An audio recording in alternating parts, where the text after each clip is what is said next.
So hey guys, welcome back to another lecture. So in our previous lecture we have seen some of the terminologies, which is sample space, events, and degree of beliefs, and some of the axioms. So today we're going to discuss something known as the law of large numbers. So what do you mean by this law of large numbers? Means like it states like that as a number of trials or observations in an experiment increases. If the number of experiments increases, then the sample mean will converge to a true population means like, so like if the number of trials increases, means like n number of trials, maybe like 1,000 number of trials, then the sample mean, what is the sample mean? The sample mean means like, wait, the mean means the average, right? So the average will converge to the total population mean.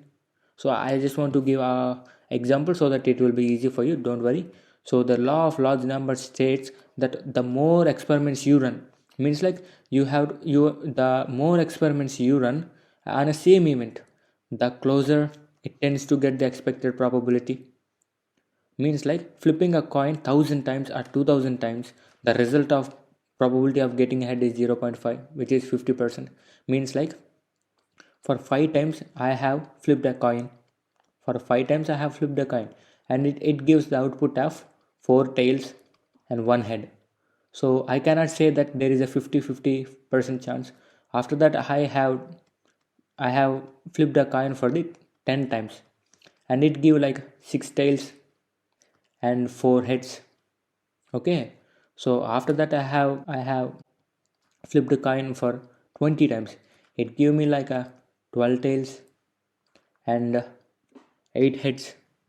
Okay, if you increase the number of experiments, if you increases these number of trials, then if you increase these number of trials, and you tend to get, means like you are tend to get the expected value, expected probability, which is 0.5. If you are running for the 20, so you have seen a great difference between the 5 and 20. You have seen a great difference, right? In a 5 we have only one head, but in 20 we have 8 heads. But if it's 30, then we have 10 heads, maybe like a 20. If it's 50, like we have a 25. Or it's 1,000, then it may be like a 550. It depends upon the number of trials you will perform on that experiment. Okay, so we can conclude that the law of large numbers means like, if we flip a coin in n number of times until it reach the probability of a function which is equal, means like the closer will tends to get the expected probability. So what is our expected probability of flipping a coin, which is 0.5, right? So it tends to get this 0.5. If you run maybe like 1,000 or maybe 2,000 or maybe 5,000 flips. Okay, I hope you understand this. Okay, so it is used to make predictions and estimate population parameters from a sample, and to design experiments and determine the sample size. Means like it is used to make predictions based on this data. Means like if you run 1,000 times and 2,000 times, means the model will learn from these experiments and give the predictions based on these. I hope you're having a basic understanding what I'm saying. So the law of large numbers means nothing but we will run the n number of times to get our expected probability. The law of, by the word you can understand, the law of large numbers means like you will run into large numbers, maybe like a number of, maybe like 1,000, maybe like a 2,000, maybe like a 3,000. It depends upon the situations and the problem set you have. So we run n number of times to get our expected probability. So I hope you understand this law of large numbers. So if yes, then we will go to the gambler's fallacy. So it's a kind of a mistake. It's a common mistakes in a probability. So I just want you to explore it on your own. But I just give our introduction to this gambler's fallacy. So what do you mean by this gambler fallacy? It is a common mistake in a probability where individuals believe the past will influence the future outcomes. Means like it is a common mistake in a probability where individuals believe that the past events will influence the future outcomes. In January 20th, I have fever. I have fever. And January 15th, I have fever. Based on these two, we can make a prediction. we can make a prediction, but this prediction is wrong. This prediction is wrong because if I get sick, then I will get a fever, not because of getting on 20th and 50th I get a fever on this particular date. It's based upon the situation, it's based upon the disease which I have. Okay, I hope you given a basic, I hope I have given a basic understanding. Means like it is a kind of a belief that the past event will influence the future outcomes. Means like tossing a coin means like tossing a coin, if it gives the tails for 3 times, if it gives 3 times, and in a gambler's fallacy it concludes that it will be tail based on the past events. But we can say the head will come, right? The head will come, maybe that the next three will be head, so who knows, right? So I hope you understand that. So it refers to the belief that if a certain event has occurred multiple times in the past, these tails multiple, we have a three tails in a row, but we cannot conclude that then the next will be a row tail, the next will be a tail. It's less likely to occur in a future. Maybe it occur, but if we cannot sure that it will be occur, definitely occur in a future. If an event has not occurred for a long time, it's not more likely to occur. Means like we haven't seen the head for the three flips, so we cannot conclude that the head is not there in the flipping. If we haven't seen the tail, and then we cannot conclude that we don't have a tail in this coin. We have tails and we have heads. These are the events of that function, right? These are the event of that experiment, and there is a 50-50% chance of both will get. We have seen in the law of large numbers, right? I hope you're having a basic understanding like what I'm saying. Okay, so it is important to remember that the probability of each event is fixed and does not depend on the past event. Means like it does not depend on the past event. Flipping a coin, if it get first it tails, means like it's independent, it's discrete, right? So it does not influence if it tails, and it does not influence to the next event or next trial. Maybe it tails, maybe next event will be head, or next event will be the tails also. Means like it does not influence the, means like another trial. Okay, so each event is fixed and does not depend upon the past event. It does not depend upon the past event, which means they are independent to each other. So an individual believes that a certain event is likely to happen or not based upon the past event data. So I have given example, right? Flipping a coin, if you flips like a 3 times and we get continuously tail, and we cannot conclude, we can by this gambler fallacy, like we cannot conclude that the next will be the tail. It may be heads, who knows, right? So this is about all these gambler fallacy. I hope you understand. Like, so it's just a common mistake in the probability, just a kind of a belief that an event has occurred multiple times in the past is like less likely to occur in future. I hope you are having a basic understanding like what I'm saying, this gambler fallacy and this law of large numbers. If you get a comfortable with this, and then I just simply move to the random variables. Okay, so like what are the random variables? So it's just a set of possible values from a random experiment. Means like if you run a random experiment, and these are the set of possible values. These set are the possible values. The random variables are just a set of possible values from a random experiment. You have seen this set in a random experiment, so you might thinking of this sample space, right? You might thinking of this sample space. So then what is this random variables?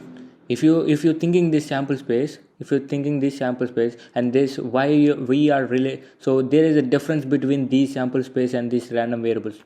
Okay, so the difference between the sample space and the random variables means like the sample space consists of only values. Means like it contains only values, 0 1 2 3 4 5 etc. So it contains only values, but the random variables is a sort of a function that have those values with a probability. Means like these random variables have a probability in that, but the sample space only have a values. This is only having a values, but the random variables which have a probability in that. I hope you're having a basic understanding of these difference between the sample space and a random variable. So the sample space is nothing but having a numbers in that, having only values, but the random variables is having a sort of a function that having with the probabilities 0.5, 0.2, 0.3, etc. I hope you understand me. So for example, if we toss a coin, then the x, which is equal to 0 and 1, which is, it may be like a tail, it may be a head. So this is a random event, right? So the 0 and 1 are the possible values of an experiment. I hope you're having a basic understanding. Like, so 0 means like tail and 1 is head, and these are two are the random events, and these two are the random variables. Which are these possible values? These are the possible values, right? It may be 1, so it may be 0 or 1. That's it. It cannot be more than that.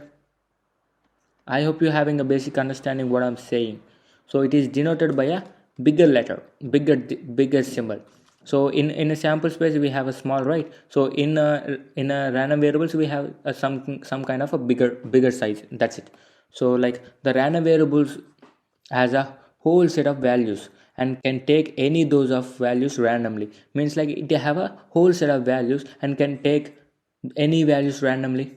So it can take any values randomly. So if the random variable set of variables is equal to this symbol, so throwing a dice, so I just want to give an example so that it will be easy for you. Okay, so we just throw a dice, we just roll a dice, and the random variables are, so and the sample space is 1 2 3 4 5 6, right? So and this p, if the probability of x is equal to 1 is 1 by 6, and the probability of x is equal to 2, which is equal to 1 by 6, means like if there is a probability of 1 only, right? So we have a 6 events, we have a 6 possible outcomes, and we are expecting 1, which is equal to 1 by 6. We are expecting 3, which is means like 1, we have only 1, so that is also equal to 1 by 6. So the probability of x is equal to 6 also is equal to 1 by 6. I hope you're having a basic understanding what I'm saying. So if the probability of x is equal to 1, which is equal to the probability of random variable taking the value of x is equal to 1, this is a random variable, right? So the probability of taking this random variable, the probability of random variable taking the value of x is equal to 1, which is equal to 1 by 6. So I hope you understand this. So we have a two types of random variables. We have a discrete random variables and a continuous random variables. So what do you mean by discrete random variables and what do you mean by the continuous random variables? So I just given a small notes out there, so I just read for you so that it will be easy for you, and I just giving this PDF in a description box below. If you comment down like I just want, so this is a random variable, right? We have a two kinds of random variables, which are discrete and continuous. So by the word you can understand the discrete and continuous. If you're not getting, so I just want you to research. Yeah, just now just research about this. What is discrete and what is continuous. Just research about this and stop this video and go out and search and then come back. I hope you've done that. Okay, so this discrete random variables. So like what do you mean by these discrete random variables? A discrete random variable is a random variable that can take a specific or a countable set of values. Means like discrete means like countable set of values, which is the countable numbers, the countable values. I hope you get it. Like, so it can take a specific countable set of values, and that is called as a discrete random variables. It assigns a numerical value to each possible outcome of an experiment or a process. Means like it assigns a numerical value. It may be 2, it may be 3, 4, 5, etc. It assigns some kind of value to each possible outcome of an experiment. So the set of possible values is finite and countably infinite. Means like these are finite. It may be like 1 lakh also, but these are finite. These are not infinite. These are not infinite. I hope you are understanding this. These are not infinite. This is an infinite symbol. Means like infinite means there are a lot of number of experiments on this, but we have a limited. Maybe like it 1 lakh, but it is limited. Until this, there is no other than experiment here. So this is a finite. I hope you having understand, which are countable. which are countable. These is called as a discrete random variables. Okay, the probability distribution is a function that describes how likely each value of a discrete random variable is to occur. So it is called as a probability mass function. So what do you mean by this probability mass function? We're going to discuss in our next lecture, so don't worry. So the probability distribution is just a function that describes how likely each value of discrete variable to occur. So how likely each value of this discrete random variable is to occur. So I will explain over there. So as of now, just ignore it, and just I hope you have a basic understanding as of now. But if you don't, if not, then totally ignore it. It's totally all right. So after that, it assigns a probability to each value random variable can take. Means like it assigning a probability to each value of a random variable. What is discrete random variables, right? So the sum of all probabilities of a discrete random variables is 1. So I think I have covered this in a previous lecture. So if not, then please watch that lecture. Okay, so we have seen this in our previous lecture, like here in the normalization lecture. Means like we say that the sum of all probabilities of a discrete random variable is 1. Okay, so for example, the number of heads in a coin flip. So if you flip a coin for 10 times, then the number of heads will be the 7 or 6. Means like it is countable. And the number of customer in a store at a given time, means like at 12 o'clock, how many customers are there, like how many customers are there in a store, so that we can count that those customers and tell, like there are 10 customers in that store, right? So this is a discrete random variables. Okay, and after that we have a continuous random variables. So what do you mean by continuous? It quite opposite to the discrete random variables. So it is continuous, means like a continuous random variable is a random variable that can take any value with a certain range. Means like it is continuous. It takes a value of a certain range, 1 to 100. It may be like a 7, 79, or 78, or 98. It can take any value from within a certain range. I hope you're having a basic understanding. Okay, so it assigns a numerical value to each possible outcome of an experiment. Means like it assigns a numerical value to each possible outcomes, and the set of all possible values is uncountable. Means like that is it can take any value with a certain range. So the temperature, for example, we have a temperature, right? So it is a 20 degrees Celsius, means 20 to 21 degrees Celsius. Means like we cannot say that the exact temperature at this exact time. It constantly changing, right? Means like we have a temperature of 18 degrees now. Maybe in just a fraction of seconds it may be like a 17 or 18.2 or 18.3. Means it constantly changing, and it is uncountable. I just forget to mention that it is uncountable, right? So this is a continuous function. This is a continuous random variable. The probability distribution is a function that describes the likelihood of a random variable taken on a given values with a certain range. It is called as a probability density function. We have a probability mass function out there, and we have a probability density function here. So I just covered here. So it will be in our next lecture, so don't worry, we will cover in the detail over there. So as of now, just ignore that. I just make a point, note that. So I hope you writing the notes. Okay, so it cannot be used to calculate the probability of a specific value. Means like we cannot calculate by using the continuous variable a specific value, but to calculate the probability of being a certain range. So I just want to have a student's marks with a range between 50 to 60. So this condition will used in the continuous. And if I want to know the students who got 90 marks, and this will is discrete random variable, and this 60 to 70, which is continuous variable. I hope you understand this. I hope you have a basic intuition about that. Okay, so the area under the curve of a PDF is, so what do you mean by PDF? It is not like, it's not like a document which we used to send to others. It's not that PDF. This is probability density function. Okay, so the area of under the curve, which is equal to the 1. Okay, so the example is the weight of a randomly selected person. So you are collecting randomly selected person, and you are calculating the weight, and how you can say that this is the exact weight of that person? The it is, we are selecting from a random in a set of numbers, in a set of people. We cannot conclude that this person will have this weight, or we cannot say that, we cannot give a certain value to that person.